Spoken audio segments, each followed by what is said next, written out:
சிங்கம் ஒரு சிங்கம் எப்போ எதுலயும் பெக்யூலியர் தான்.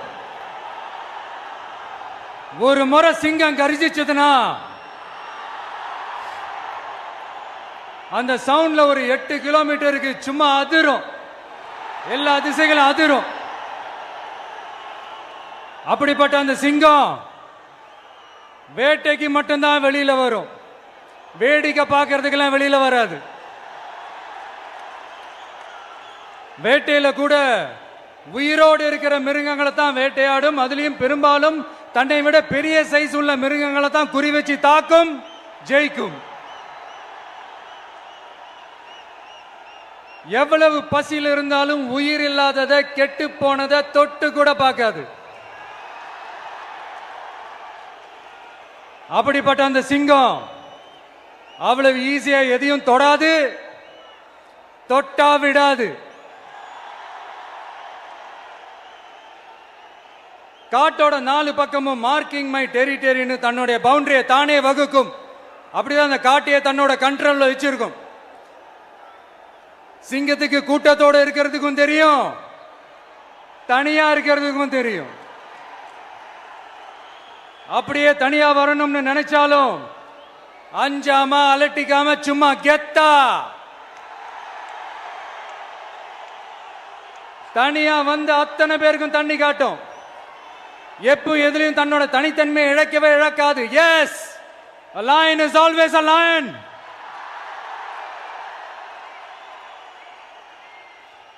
There are so many jackals and other animals in the forest, but there will be only one lion. And even if it is single, it will be the king of jungle. It is not only a description but also a declaration. சிங்கத்தை பத்தி பேசிட்டு நம்ம சிங்க குட்டிகளையும் சிங்க பெண்களையும் பத்தி நம்ம பேசாம இருக்க முடியுமா?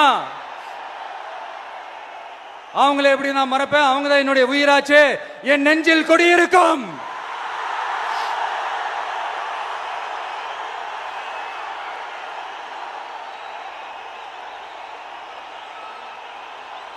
என்னுடைய தோழர்களுக்கும் தோழிகளுக்கும்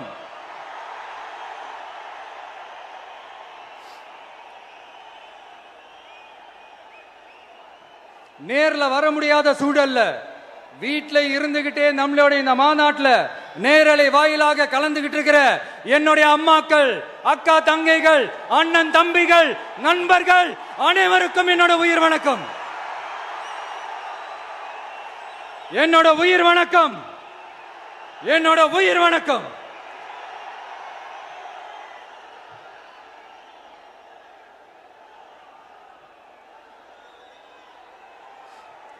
வீரம் விளையும் மாமதுரை மண்ணை வணங்குகிறேன்.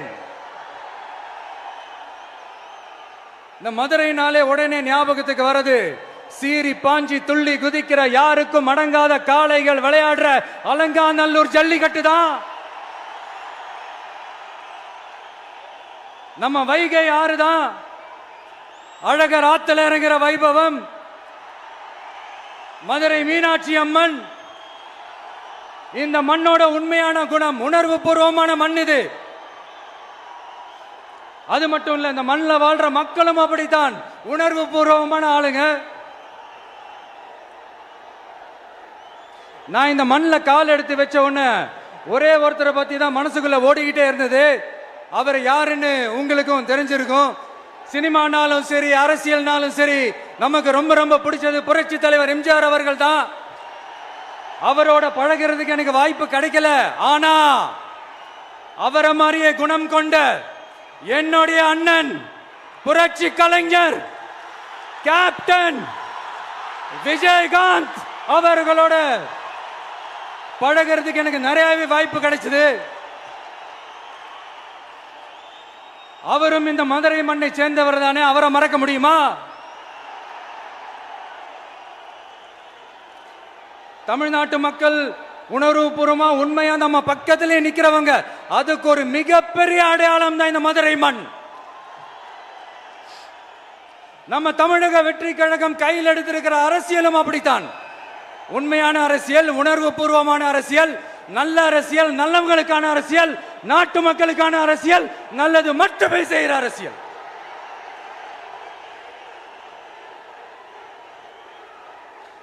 இதோ நம்மளுடைய இந்த இரண்டாவது மாநில மாநாடு வாகை சூடும் வரலாறு திரும்புகிறது. அப்படி இந்த மாநாட்டுக்கு பேர் வச்சிருக்கிறோம். 1967 1977 நம்ம தமிழக அரசியல் ஒரு மிகப்பெரிய ஆட்சி அதிகார மாற்றங்கள் ஒண்ணு நடந்துச்சு இல்லையா? அதே மாதிரிதான் அடுத்த வருஷம் 2026 அப்படி ஒரு வரலாறு திரும்ப போகுதுன்னு உறுதியா சொல்றதுக்கான மாநாடு தான் நம்மளோட இந்த இரண்டாவது மாநில மாநாடு. விக்கிரவாண்டி விசாலையில் நம்மளுடைய ஃபர்ஸ்ட் மாநாடு நடத்தணும், வெற்றி கொள்கை திருவிழா. அதுக்கப்புறமே நீங்க பார்த்திருப்பீங்க தமிழக அரசியல் அந்த தட்ப வெப்பத்தையே மாத்தினுச்சு. நமக்கு எதிராக எத்தனை குரல்கள். ஆனா உங்களுக்கு தான் நம்மளை பத்தி நல்லா தெரியுமே, எந்த குரலையும் காதலையே போட்டுக்காம மக்களோட குரலை மட்டுமே கேட்டுக்கிட்டு நமக்கு எதிராக வர அத்தனை கூக்குரல்களையும் சின்னதா ஒரு சிரிப்போடவே கடந்து வந்திருக்கிறோம். அது இல்லாம நம்ம மாநாட்டில் ஒலிக்கிற இந்த குரல் இந்த ஒற்றை தமிழ் மகனோட குரல் மட்டுமல்ல, ஒட்டுமொத்த தமிழ்நாட்டு மக்களுடைய குரல். தமிழ்நாட்டில் இருக்கிற ஒவ்வொரு வீட்டில இருந்தும் ஒலிக்கிற குரல், ஒட்டுமொத்த உலகெங்கும் வாழும் ஒவ்வொரு தமிழ் வீட்டிலிருந்தும் எழும் குரல். இந்த சினிமா என்கிற மாபெரும் கலை ஆயுதத்தின் வாயிலாக சாதி, மதம், இனம், பாலினம், மொழி கடந்து இந்த நாட்டின் மூளை முடுக்கெங்கும் ரசிகர்களாக இருந்து தோழர்களாக நம்மோடு பயணிக்க துவங்கியுள்ள அனைவரோடும் இணைந்த ஒவ்வொரு மனிதருக்காகவும் ஒலிக்கிற உரிமை குரல். மாநில உரிமைக்காக, பெண் உரிமைக்காக, சமூக நீதிக்காக, சமநீதிக்காக, மதச்சார்பின்மைக்காக உண்மையா ஒலிக்கிற குரல். அதனால் இந்த குரலுக்கு எதிரா இன்னும் இன்னும் எத்தனை குரல்கள் வந்தாலும் ஓங்கி ஒலிக்குமே தவிர ஒரு நாளும் ஓயவே ஓயாது. Yes, it is an unstoppable voice, an unstoppable force.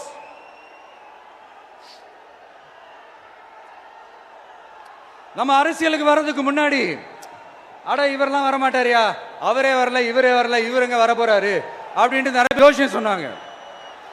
அப்புறம் நம்ம கட்சியினுடைய பேர் அறிவிச்சதுக்கு அப்புறம் பேரு தானே அறிவிச்சிருக்கிறாரு, மக்கள் கிட்ட பேர் வாங்கணும்ல, அதெல்லாம் முடியாதுன்னாங்க.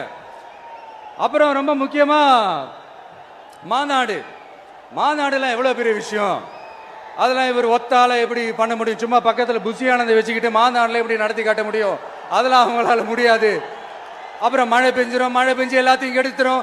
ஏன் என் கூட இருக்கிறவங்களே கூட தான் சொன்னாங்க. அதுக்கப்புறம் என்ன நடந்துச்சுன்னு உங்க எல்லாருக்குமே தெரியும். இப்ப புதுசா ஒண்ணு சொல்ல ஆரம்பிச்சிருக்கிறாங்க. அது என்னடானா, ஆட்சியை பிடிக்கிறதெல்லாம் அவ்வளவு ஈஸி இல்லை இல்லையா. இப்ப அதெல்லாம் விட்டாங்க, இப்ப இங்க வந்துட்டாங்க. இவர் நேரா ஷூட்டிங்ல இருந்து வருவாராம், வந்து ஆட்சியை பிடிப்பாராம். அது எப்படி இவராலே முடியும், அவராலேயே முடியல, இவராலேயே முடியல, அவருக்கு அத்தனை வருஷம் ஆச்சு, இவராலே எப்படி முடியும் ஒரு பக்கம். இன்னொரு பக்கம் கூட்டம்லாம் ஓகே தான், அது எப்படி ஓட்டா மாறும் அப்படின்றது இன்னொரு பக்கம். இப்படி கதை, திரைக்கதை, வசனம், இயக்கம், பாடல்கள்,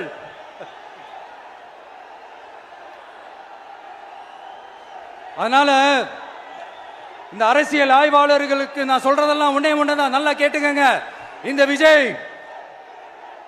ஏதோ இந்த பல லட்சம் பேர் கூடுற கூட்டத்தில் மட்டுமே இருக்கிறாரு அப்படின்னு மட்டும் தப்பு கணக்கு போட்டாதீங்க.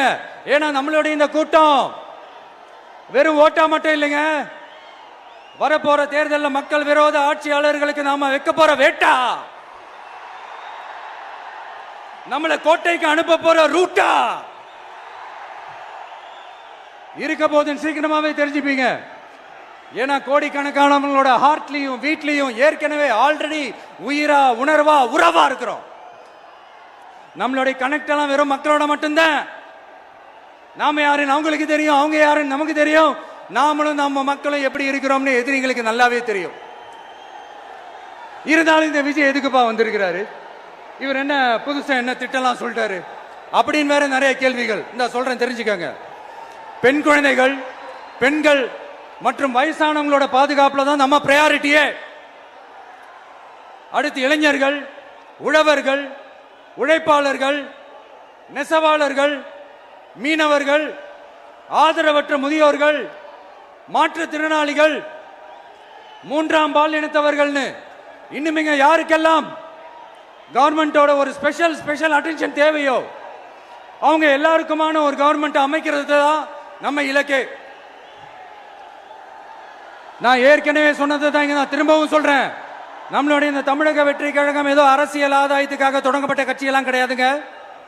கொள்கை கோட்பாடுகளோடு தந்தை பெரியார், பெருந்தலைவர் காமராஜர், அண்ணல் அம்பேத்கர், வீரமங்க வேலு நாச்சியார், மக்கள் சேவகர் அஞ்சலை அம்மாள், நம்மளுடைய 5 கொள்கை தலைவர்களோட வழிகாட்டுதல்களோடு தொடங்கப்பட்ட கட்சி. நம்ம ஸ்டாண்ட்ல நாம எப்பவுமே ஸ்ட்ராங்கா தாங்க இருக்கிறோம். அதுல எந்த மாற்றத்துக்கோ எந்த சமரசத்துக்கோ துளி கூட இடமில்லை. நம்மளுடைய ஒரே கொள்கை எதிரி பாஜக தான். நம்மளுடைய ஒரே அரசியல் எதிரி திமுக தான். எப்படி? நம்மளுடைய ஒரே கொள்கை எதிரி, நம்மளுடைய ஒரே அரசியல் எதிரி ஏதோ அண்டர் கிரவுண்ட் ஆதாயத்துக்காக டீல் போட்டுக்கிட்டு டீல் பேசிக்கிட்டு இந்த அலையன்ஸ் வச்சுக்கிட்டு இந்த ஊரை ஏமாத்துற கட்சி எல்லாம் நம்ம டிவிக்கே கிடையாதுங்க. யாருக்காகவும் எதுக்காகவும் எந்த பயமும் கிடையாது. மாபெரும் பெண்கள் சக்தி நம்மளோட இருக்கிறாங்க, மாபெரும் இளைஞர்கள் சக்தி நம்மளோட இருக்கிறாங்க, ஒட்டுமொத்த தமிழ்நாட்டு மக்களுடைய சக்தி நம்மளோட நிக்கிறாங்க. அப்படி இருக்கும்போது இந்தியாவில் இருக்கிற எல்லா ஸ்டேட்லயும் வாழ்ற நம்ம தமிழ் நெஞ்சங்கள் மட்டும் இல்ல, உலகம் பூரா 100க்கும் மேலான நாடுகள்ல வாழ்ற நம்ம தாய் தமிழ் உறவுகள் எல்லாருமே என்ன விஜய் தளபதி விஜய் இல்லனா விஜய் தளபதி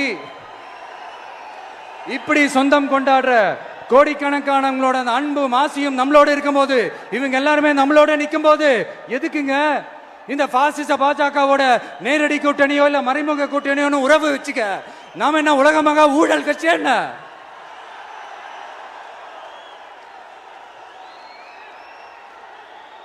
நம்மளை பத்தி சின்னதா ஒரு உண்மை ஒண்ணு சொல்லலாமா? என்னடா இவர் வாயால இப்படி சொல்றாருன்ட்டு யாரும் தவறா நினைச்சுக்க வேணாம். ஏன்னா இது ஒரு விதத்துல ஒரு ஃபேக்டும் கூட. அதனாலதான் நான் சொல்லணும்னு ஆசைப்படுறேன். நம்ம யார் தெரியும்ல? நாம எல்லாருமே சொல்றேன். நாம யார் தெரியும்ல? இந்தியாவின் மாபெரும் மக்கள் சக்தி கொண்ட ஒரு மகத்தான வெகுஜன மக்கள் படை.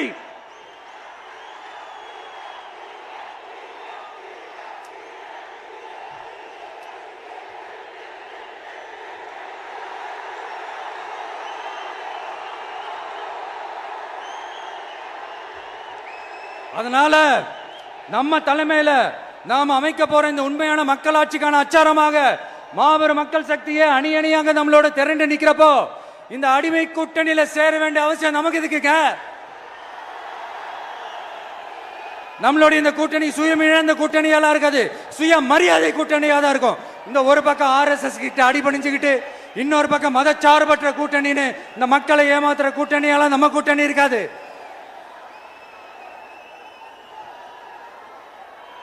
நான் இப்பவும் சொல்றேன், நம்மளை நம்பி வர்றவங்களுக்கு ஆட்சியிலும் அதிகாரத்திலும் உறுதியாக பங்களிப்பு செய்யப்படும். உடனே இந்த கேள்விகள்லாம் வரும். அப்ப யாரு கூட்டணி, யாரு வரா, யாரு போறா, இந்த கேள்விகள்லாம் வரும். இந்த கேள்விகளுக்கெல்லாம் ஒரே ஒரு பதில் தான், சஸ்பென்ஸ்ல சஞ்சாரம் செய்யுங்க. ஆனா ஒண்ணு, 2026ல 2 பேருக்கு நடுவுல தான் போட்டியே. ஒன்னு டிவிகே, இன்னொன்னு டிஎம்கே. இந்த போட்டி எப்படி இருக்க போதுன்னா, இந்த அலையன்ஸை வச்சு எப்படியாவது நம்ம தப்பிச்சிடலாம்.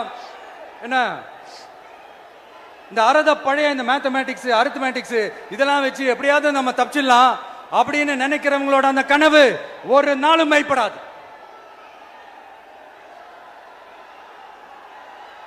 சரி, இப்ப நம்ம வேற ஒரு ஏரியாவுக்கு ஒன்று வருவோம். எதிர்காலம் வரும், என் கடமை வரும், இந்த கூட்டத்தின் ஆட்டத்தை ஒழிப்பேன்.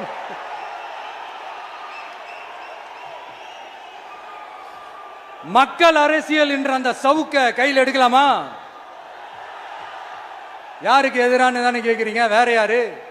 மறைமுக உறவுக்காரர்களான பாசிச பாஜகவும் பாய்சன் திமுகவும் தான். மாண்புமிகு பிரதமர் நரேந்திர மோடிஜி அவர்களே, 3வது முறையா ஒன்றியத்தோட ஆட்சி அதிகாரத்தை நீங்க தானே கையில் வச்சிருக்கிறீங்க. இல்ல நாங்க தெரியாம தான் கேட்கிறோம். நீங்க ஆட்சிக்கு வந்தது ஒட்டுமொத்த மக்களுக்கும் நல்லது செய்யவா, இல்ல நம்மளுடைய இந்த இஸ்லாமிய நண்பர்களுக்கும் இஸ்லாமிய தோழர்களுக்கும் எதிராக சதி செய்யவா? மக்களுக்கு உங்ககிட்ட கேட்கறதுக்குன்னு ஏராளமான கேள்விகள் இருக்குது. அதனால அவங்க சார்பா அவங்கள ஒருத்தனா அவங்களோட ஒரு உண்மையான ஒரு பிரதிநிதியா உங்ககிட்ட சில கேள்விகள் கேட்கணும். மிஸ்டர் பிரைம் மினிஸ்டர் அவர்களே, நம்ம தமிழ்நாட்டு மீனவர்கள் கிட்டத்தட்ட ஒரு 800 பேருக்கு மேல இலங்கை கடற்படையால தாக்கி அழிக்கப்பட்டிருக்கிறாங்க.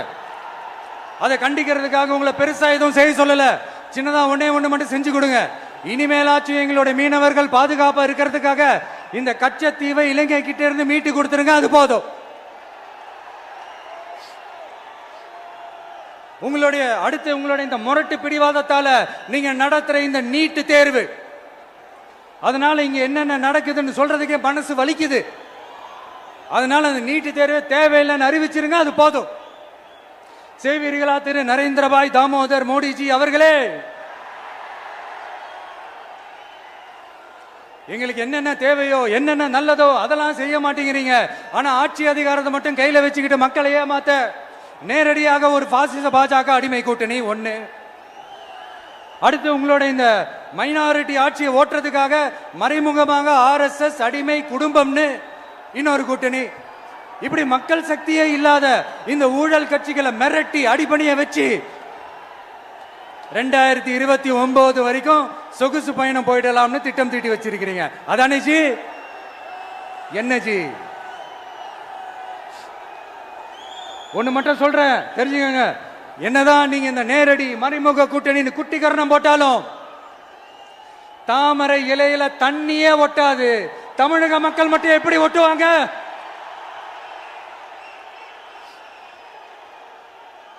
இங்க ஒரு MP சீட்டு கூட தரலன்றதுக்காக தமிழ்நாட்டுக்கும் தமிழ்நாட்டு மக்களுக்கும் எதுவுமே செய்யாம ஓரவஞ்சனை செய்யுது இந்த ஒன்றிய பாஜக அரசு. சங்கம் வச்சு தமிழ் வளர்த்த மண் இந்த மதுரை மண். அதனால இங்க அந்த கீழடியில கிடைச்ச ஆதாரங்களை எல்லாம் மறைச்சிட்டு எங்க நாகரிகத்தையும் எங்க வரலாறையும் அழிக்கிறதுக்காக உள்ளடி வேலை செய்யலாம்னு நினைக்கிறீங்க. தமிழ்நாட்டை தொட்ட என்ன நடக்கும் நீங்க பல உதாரணங்கள் இருக்குது. அதனால இதையெல்லாம் மறைச்சிட்டு எங்க மக்களை ஏமாத்திடலாம்னு மட்டும் நினைக்காதீங்க. மத நல்லிணக்கத்திற்கு பெயர் பெற்ற இந்த மதுரை மண்ணிலிருந்து சொல்றேன், உங்க எண்ணம் எல்லாம் ஒரு நாளும் ஈடேறாது.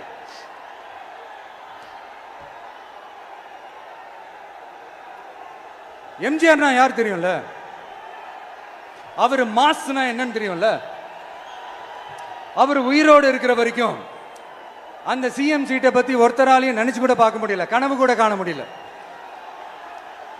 எப்படியாவது அந்த CM சீட்டை என்கிட்ட கொடுத்துருங்க, என் நண்பர் எம்ஜிஆர் திரும்ப வந்ததுக்கு அப்புறம் நான் திருப்பி கொடுத்துறேன்னு தன்னோட எதிரியை கூட மக்கள் கிட்ட கெஞ்ச வச்சவர் எம்ஜிஆர். எப்படி கெஞ்ச வச்சவர்? அதனால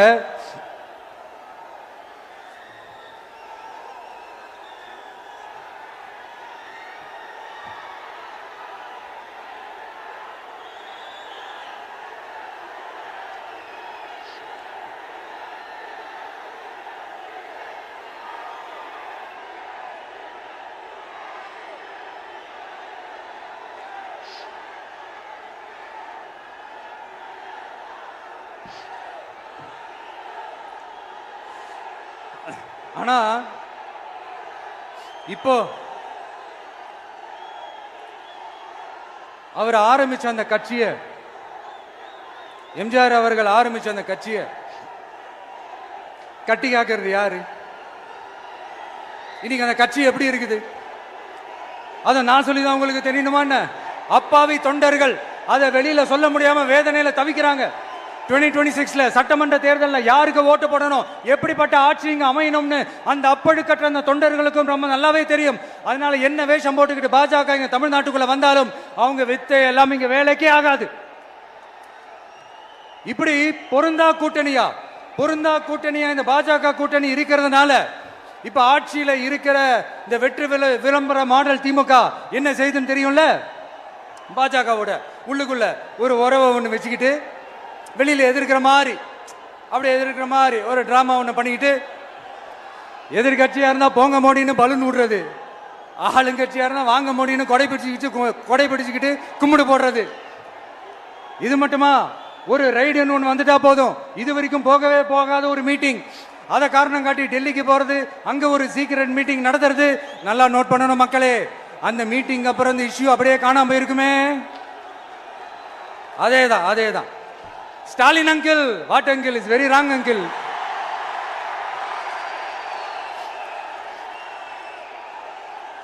இப்படி தமிழ்நாட்டில் இப்ப நடக்கிற இந்த ஆட்சியினுடைய லட்சணத்தை பார்த்துக்கிட்டு நாம எப்படி சும்மா இருக்க முடியும்?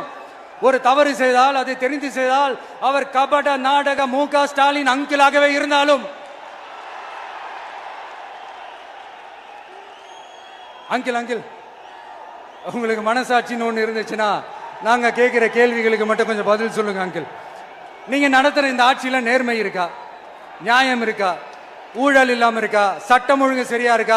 பெண்களுக்கு பாதுகாப்பு இருக்கா? பொதுமக்களுக்கு பாதுகாப்பு இருக்கா? இயற்கை வளங்களுக்கு பாதுகாப்பு இருக்கா? சொல்லுங்க மை டியர் அங்கிள், சொல்லுங்க. டாஸ்மாக்ல மட்டுமே இது வரைக்கும் 1000 கோடிக்கு மேல ஊழல்னு சொல்றாங்க. அதுல மட்டுமா தப்பு நடக்குது? வேற எதுல தான் நடக்கல? உலகத்திலே மிஸ்டர் கிளீன் ரெக்கார்ட்ஸ் எல்லாம் உங்களுக்கும் உங்க கூட இருக்கிறவங்களுக்கும் மட்டும்தான் அங்கிள் கொடுக்கணும். இதை பார்த்து வாயே இல்லாத ஊரு கூட வயிறு வலிக்கு சிரிக்குது. பெண்களுக்கு 1000 ரூபாய் கொடுத்துட்டீங்கன்னா போதுமா அங்கிள்? அப்படியே அதை மூடி மறைச்சிடலான்னு பாக்குறீங்களா? படிக்கிற இடத்துல, வேலைக்கு போற இடத்துல, வெளியில போற இடத்துலன்னு அவங்களுக்கு பாதுகாப்பே இல்லைன்னு ஒட்டுமொத்த பெண்களும் கதறாங்க. அந்த கதறல் சத்தம் ஏதாவது உங்க காதுல கேக்குதா அங்கிள்? இதுல வேற உங்க அப்பான்னு கூப்பிடுறாங்கன்னு வேற சொல்றீங்க. What is this uncle? Is very very wrong uncle, is very very wrong. பெண்களுக்கு மட்டுமா பொய் வாக்குறுதி கொடுத்து ஏமாத்துறீங்க? அரசு ஊழியர்கள், ஆசிரியர்களை ஏமாத்துறீங்க, விவசாயிகளை ஏமாத்துறீங்க, பரந்தூர்ல பாதிப்பே வராதுன்னு சொல்லி ஏமாத்துறீங்க, மீனவர்களை ஏமாத்துறீங்க, போதைப் பொருள் கலாச்சாரத்தை ஒழிக்காம ஏமாத்துறீங்க. ஐயோ ஐயோ ஐயோ, very very வஸ்ட் uncle, very very வஸ்ட். எப்படி கேட்டாலும் இவங்க கிட்ட இருந்து எந்த பதிலும் வரப்போறதில்லை. ஏன்னா இருந்தா தானே. இப்ப ஆட்சியில இருக்கிற நம்மளுடைய அங்கிள் பதில் சொல்றது இருக்கட்டும். மக்களை நீங்க சொல்லுங்க, நீங்க உண்மையை சொல்லுங்க. செய்வோம் செய்வோம் செய்வோம் செய்வோம்னு சொன்னாங்களே, சொன்னதெல்லாம் செஞ்சாங்களா? உங்களை தான் கேக்குறேன், சொன்னதெல்லாம் செஞ்சாங்களா? சத்தமா சத்தமா மை டியர் அங்கிள், கேக்குதா? மக்களோட சத்தம் கேக்குதா? இது வெறும் சாதாரணமான முழக்கம் தான். கூடிய சீக்கிரம் மக்களை போய் சந்திக்க போறேன், அவங்களோட மனசு விட்டு பேச போறேன். அதுக்கப்புறம் இந்த சாதாரணமான முழக்கம் இடி முழக்கமா மாறும். அத்தோட நிக்காது. அந்த இடி முழக்கம் தமிழ்நாட்டோட போர் முழக்கமா மாறும். அந்த போர் முழக்கம் உங்களை ஒரு நிமிஷம் கூட தூங்க விடாது. நடக்குதா இல்லையான்னு பாருங்க. என்னடா இவன் இவ்வளவு ஸ்ட்ராங்கா சொல்றானேன்னு பாக்குறீங்களா? எல்லாரும் கட்சி ஆரம்பிச்சதுக்கு அப்புறம் தான் ஒவ்வொரு வீட்டுக்குள்ளேயும் போறதுக்கு ட்ரை பண்ணுவாங்க. ஆனா நாங்க அப்படி இல்லை. ஒவ்வொரு வீட்டுக்குள்ளேயும் போனதுக்கு அப்புறம் தான் கட்சியாவே ஆரம்பிச்சிருக்கிறோம்.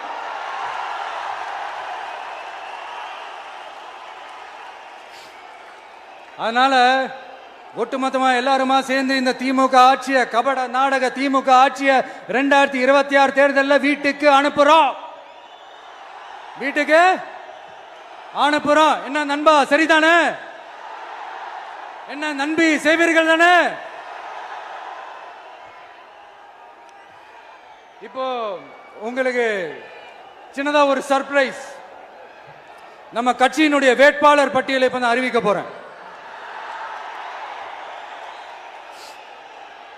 மதுரை கிழக்கு வேட்பாளர் விஜய். இன்னும் முடிக்கல, ஒரு நிமிஷம், இன்னும் முடிக்கல. மதுரை மேற்கு வேட்பாளர் விஜய். மதுரை மத்தி வேட்பாளர் விஜய். மதுரை தெற்கு வேட்பாளர் விஜய். மதுரை வடக்கு வேட்பாளர் விஜய். மேலூர் விஜய். சோழவந்தான் விஜய். திருப்பரங்குன்றம் விஜய். திருமங்கலம் விஜய். உசிலம்பட்டி விஜய்.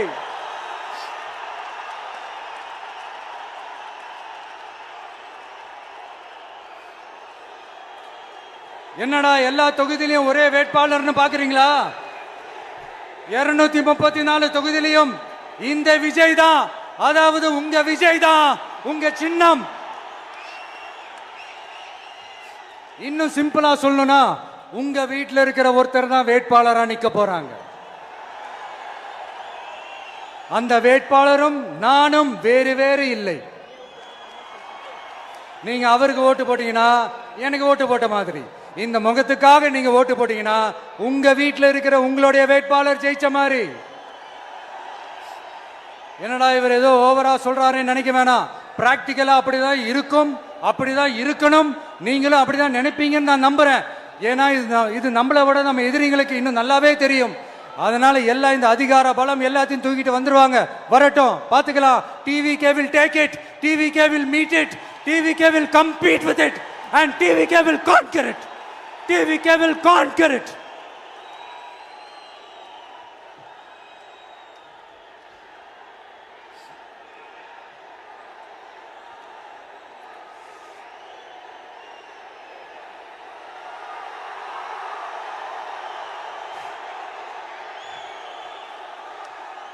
இந்த நேரத்தில் நம்ம மனசுல இருக்கிறத மக்கள் கிட்ட சொல்லி ஆகணும். தூத்துக்குடி ஸ்னோலினோட அம்மா என்ன அவங்களோட தம்பி, இன்னும் அவங்க பொண்ணுக்கு நான் தாய் மாமன்னு சொன்னாங்க. அந்த அக்காவோட குழந்தைக்கு மட்டும் இல்லைங்க, என்ன அண்ணனா தம்பியா நினைக்கிற தமிழ்நாட்டில் இருக்கிற என்னோட எல்லா சகோதரிகளின் குழந்தைகளுக்கும் நான் இன்னைக்கு மட்டும் இல்ல, என்னைக்குமே ஒரு தாய் மாமனா தான் இருப்பேன். நீங்க எல்லாரும் என்னுடைய ரத்த உறவு, கூட பிறந்த பொறுப்பு. என் வீட்டு ரேஷன் கார்டுல வேணா உங்க பேர் இல்லாம இருக்கலாம், உங்க வீட்டு ரேஷன் கார்டுல வேணா என் பேர் இல்லாம இருக்கலாம். ஆனா நாம் எல்லாரும் ஒண்ணுதான், உறவுதான். நமக்கு இடையே எந்த அரசியலும் உள்ள நுழையவே முடியாது. என்கிட்ட இருந்து உங்களையும் உங்ககிட்ட இருந்து என்னையும் எந்த சக்தியாலும் பிரிக்கவே முடியாது. அப்புறம் நான் ஒன்னும் இந்த மார்க்கெட் போனதுக்கு அப்புறம், ரிட்டையர் ஆனதுக்கு அப்புறம் அடைக்கலம் தேடி அரசியலுக்கு வரல, படைக்கலனோட வந்திருக்கிறோம். பவர்ஃபுல் போர்ஸோட, மாபெரும் படை வரிசையோட, எல்லாத்துக்கும் தயாராகி தான் வந்திருக்கிறோம். இவ்வளவு தயாரா நாம அரசியலுக்கு வர்றதுக்கு ரொம்ப ரொம்ப முக்கிய காரணம் ஒண்ணு இருக்கு. அது என்ன தெரியுமா? நன்றி கடன், நன்றி கடன், நன்றி கடன். கிட்டத்தட்ட ஒரு 30 வருஷமா, 30 வருஷத்துக்கு மேல நீங்க தான், நம்ம மக்கள் தான் என் கூட நிக்கிறீங்க, எனக்காக நிக்கிறீங்க, என்னை தாங்கி பிடிக்கிறீங்க, மனசுல ஏந்தி பிடிக்கிறீங்க, தாய் அன்போட மடியில ஏந்திக்கிறீங்க. உண்மையை சொல்லணும்னா வேற யாரை விடவும் எனக்கு இந்த அன்பையும் ஆதரவையும் கொடுத்திருக்கிறீங்க. என் மேல உயிரையே வச்சிருக்கிறீங்க. என்ன உங்க வீட்டுல ஒருத்தனாவே ஆக்கிட்டீங்க. நீங்க எனக்கு கடவுள் கொடுத்த வரம்.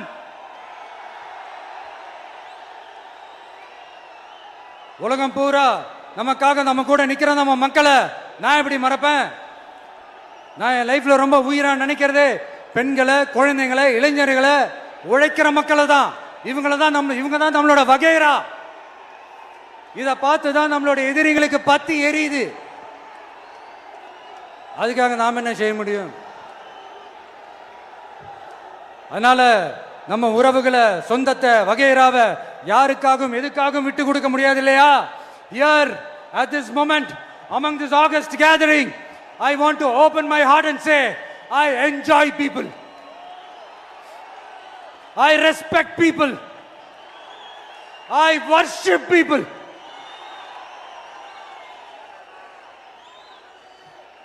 சரிப்பா, இவ்வளவு செஞ்ச நம்ம மக்களுக்கு நன்றி கடனா உன்னால முழுமையா செலுத்த முடியுமான்னு கேட்டா சத்தியமா சொல்றேன், என்னால முடியாதுதான்.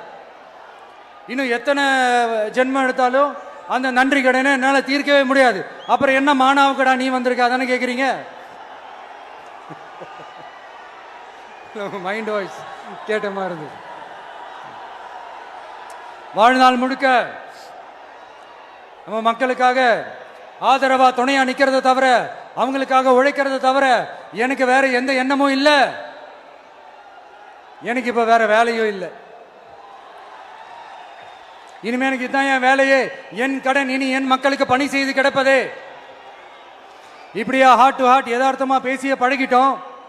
இதுக்கு மேலேயும் எனக்கும் மக்களுக்கும் இடையே இருக்கிற அந்த உறவை பத்தி நான் பேச ஆரம்பிச்சேன்னா ஒரு மாதிரி எமோஷனல் ஆகிடுவேன். அப்புறம் அதை கண்ட்ரோல் பண்ணுறது ரொம்ப கஷ்டம். அதனால என்னை மனசார நேசிக்கிற நம்ம மக்களுக்கு ஒன்றே ஒன்று சொல்றேன். இந்த விஜய் உங்க விஜய், உங்களுக்கான விஜய், உங்களுக்காக மட்டுமே இருக்கிற விஜய். உங்க கூட நிக்க, உங்களுக்காக நிக்க, உண்மையா நிக்க, உணர்வோட நிக்க, உறுதியா நிக்க, உங்க கூட பேச, உங்களுக்காக பேச, உண்மையா பேச, உணர்வோட பேச, உறுதியா பேச, உங்களுக்காக சேவை செய்ய உங்க விஜய் நான் வர.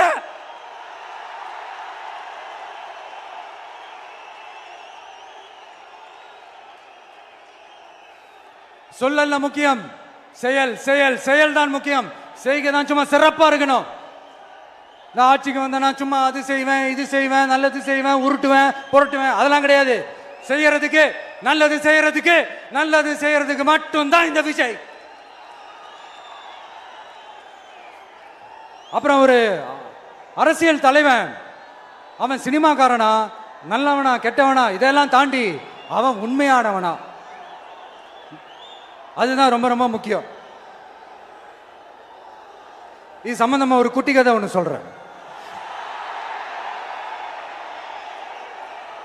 ஒரு நாட்டில் ஒரு ராஜா தனக்கு பக்கபலமா இருக்கிறதுக்காக, கூட துணையா இருக்கிறதுக்காக ஒரு தளபதியை தேடுறாரு. சரியான தகுதிகளோட ஒரு 10 பேர் செலக்ட் ஆகுறாங்க. ஆனால் அதில் ஒருத்தர் மட்டும் தான் செலக்ட் பண்ணணும். அதனால அந்த ராஜா என்ன பண்றாருன்னா ஒரு டெஸ்ட் வைக்கிறாரு. அந்த 10 பேர் கையிலையும் விதை நெல்லை கொடுத்து இதை நல்லா வளர்த்து கொண்டு வாங்க, ஒரு 3 மாசம் கழிச்சு வாங்கன்னு சொல்லி அனுப்பி வச்சிடுறாரு. 3 மாசம் கழிச்சு வரும்போது அதில் ஒருத்தர் ஆள் உயரத்துக்கு வளர்த்துருந்தாரு, ஒருத்தர் தோல் உயரத்துக்கு வளர்த்துருந்தாரு. அதில் ஒரு 9 பேரும் நல்லா வளர்த்து கொண்டு வந்திருந்தாங்க. ஒருத்தர் மட்டும் வெறும் தொட்டியோடவே வந்தார். என்னன்னு கேட்டதுக்கு, நானும் தண்ணி ஊற்றி ஊற்றி பார்க்குறேன், உரம் வச்சு வச்சு பார்க்குறேன், வளரவே மாட்டேங்குது ராஜா, என்ன பண்ணுறதுன்னு தெரியலன்னு சொன்னதுக்கு ராஜா அவரை கட்டி அணைச்சிக்கிட்டு, இனிமே நீதான் என்னுடைய தளபதி, எல்லா அதிகாரமும் உனக்கு தான் சொன்னார். ஏன்னா அந்த 10 பேர் கையிலையும் ராஜா கொடுத்தது அவித்த விதை நெல், அது முளைக்கவே முளைக்காது. அந்த 9 திருட்டு பயலும் என்ன பண்ணியிருக்காங்கன்னா வேற விதை நெல்ல வாங்கி அதை வளர்த்துட்டு ராஜாவையும் மக்களையும் ஏமாத்திருக்கிறாங்க. இவர் மட்டும் உண்மையை போட்டு உடைச்சிட்டார். அதனால ஒரு நாட்டுக்கு திறமை எந்த அளவுக்கு முக்கியமோ அந்த அளவுக்கு உண்மையும் நேர்மையும் முக்கியம். இப்போ நீங்க எல்லாரும் தான் அந்த ராஜா. நீங்க தேர்ந்தெடுக்க போற அந்த தளபதி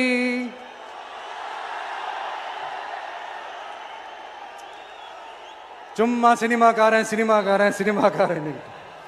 அம்பேத்கர் அவர்களை தோக்கடிச்சது சினிமாக்காரன் இல்ல, அரசியல்வாதி. காமராஜர் அவர்களை தோக்கடிச்சது, இங்க விருதுநகர் பகுதியில் தோக்கடிச்சது சினிமாக்காரன் இல்ல, இன்னொரு அரசியல்வாதி. இன்னைக்கும் நம்ம கூட வாழ்ந்துட்டு இருக்கிற நல்ல கண்ணு ஐயாவை தோக்கடிச்சது சினிமாக்காரன் இல்ல, அரசியல்வாதி. இப்படிப்பட்ட நல்ல நல்ல தலைவர்களை எதிர்த்து நின்று தோக்கடிக்கணும்னு அந்த எண்ணத்தை உருவாக்குனது சினிமாக்காரன் இல்ல, அரசியல்வாதி. அதனால எல்லா அரசியல்வாதியும் அறிவாளியும் கிடையாது, எல்லா சினிமாக்காரனும் முட்டாளும் கிடையாது. கான்பிடண்டா இருங்க, நல்லதே நடக்கும், வெற்றி நிச்சயம். மீண்டும் சந்திக்கும் வரை நன்றி, வணக்கம்.